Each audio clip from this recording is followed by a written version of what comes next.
Hello, everybody, wherever you might be. Kenneth Miller here, and I am going to be addressing the homeless crisis. Homeless and hopelessness. That's what the homeless crisis entails. As you are aware, here in the state of California, a recent ballot initiative championed by Governor Gavin Newsom passed and gave crisis, the homeless crisis, some hope. What it did was it provided a $4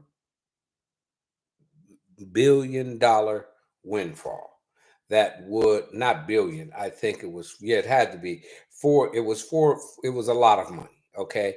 And this windfall directly went for helping homeless people get substance abuse help, help with alcoholism, help with mental illness, and also help with housing, which are critical elements in the homeless crisis debate and dilemma, for sure, here in the state of California, but also all over the country.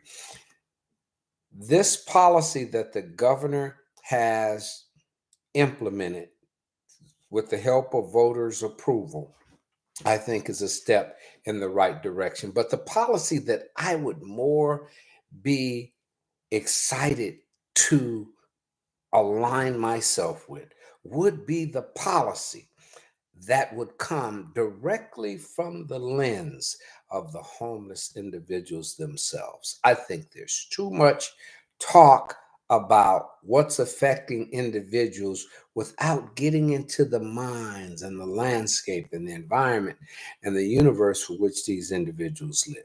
Because I believe that there is a very large swath of individuals uh, gripped into this crisis that really want to be homeless. There are advantages for them to be homeless. They look deeply into that as it connects to the homeless crisis. I don't think that we have.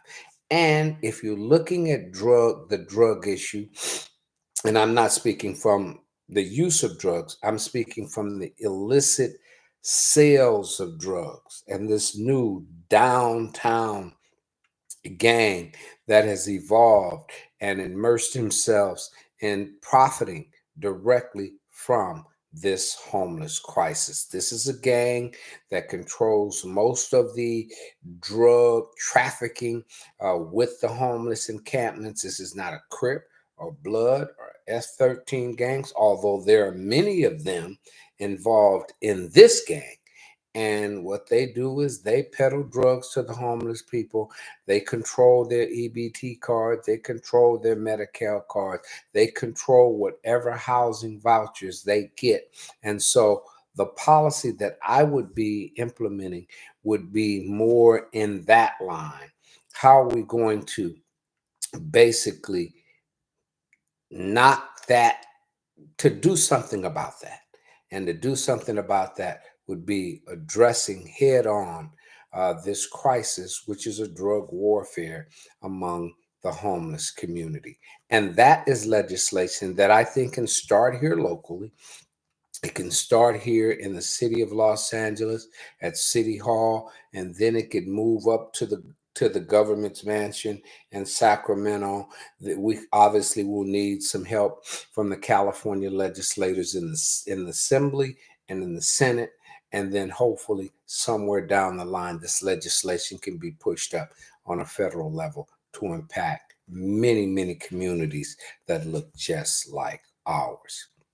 Sadir Rabia Rahman,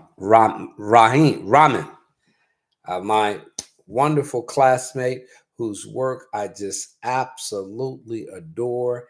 And her video is about talking about recidivism. And recidivism is a policy that was that first was brought to my attention in June 16th of 2016 by now sitting Vice President Kamala Harris when she was a member of the Senate, the United States Senate. And that was Bill 1157. And I can tell you, based on the research that I've done, based on the experience that I have, that there are some instances when recidivism does work, but I do not believe that it works with hardcore, serious criminals. Murderers could never receive recidivism under any circumstances, in my opinion. I think that it wouldn't work on the hardened criminal who's a violent criminal, for crying out loud. I don't think recidivism would work on the habitual criminal who may not be as violent because he hadn't had to be as violent, but who has just been who's been able to get away with so much and does not see a severe enough punishment to curtail him from that activity. Or look, recidivism wouldn't work for my brother. My brother grew up always wanting to be a thief. He never really was violent, but he's always wanted to be a thief. He was struck out 3 strikes. He did 16 years, and now he is out. Now, he's not stealing anymore.